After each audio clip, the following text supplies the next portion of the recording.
आपने अपने मुजरिम को माफ करने के पैसे लिए हैं क्या? और अगर आपने माफ कर दिया तो अब आपको उससे कोई डर खतरा नहीं है?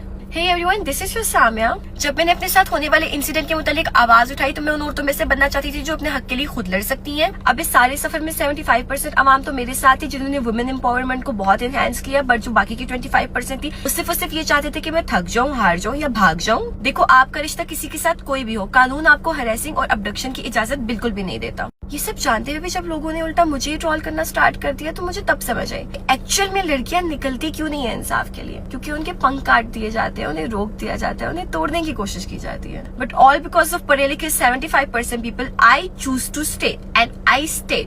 फिर क्या हुआ? लास्ट वीक कोर्ट की हियरिंग के अंदर उनको 14 डेज का जुडिशियल हो गया था और उसके बाद उनको सजा भी मिल जानी थी। बट हमारे मोरल्स और वैल्यूज हमें ये सिखाते हैं कि जब एक इंसान के वालिदैन आपके पास खुद चल कर आए और आपसे माफी मांगे और उनकी वालिदा आपको बार बार ये इंसिस्ट करें कि प्लीज बेटा केस वापस ले लो, तुम मेरी बेटियों जैसी हो, तो उस इंसान की एक गलती की वजह से उसकी फैमिली को इस चीज की सजा नहीं मिलनी चाहिए। इसके अलावा हसन ने भी अपनी गलती कबूल कर ली थी और मुझ पर लगाए गए सारे इल्जाम वापस ले लिए थे।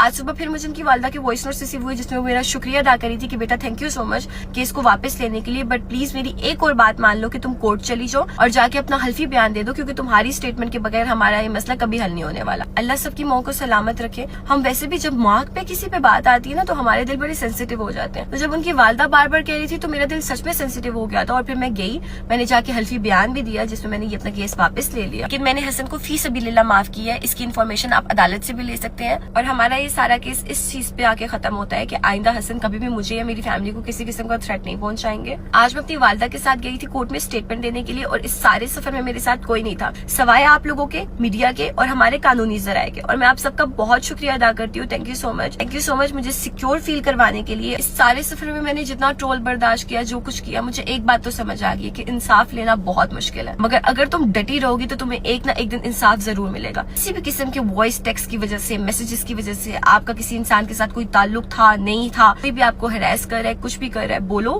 विमेन एम्पावरमेंट को इनहांस करो। तुम बोलो, तुम्हारे साथ जिससे खड़ा होना होगा वो होगा। और मैं साम्या हिजाब आज अपने लिए स्ट्रांग रही हूँ और मैं वादा करती हूँ कि आगे आने वाले दिनों में हर उस औरत के लिए इसी तरह से स्ट्रांग रहूंगी जो अपने हक के लिए आवाज उठाएगी। Thank you so much.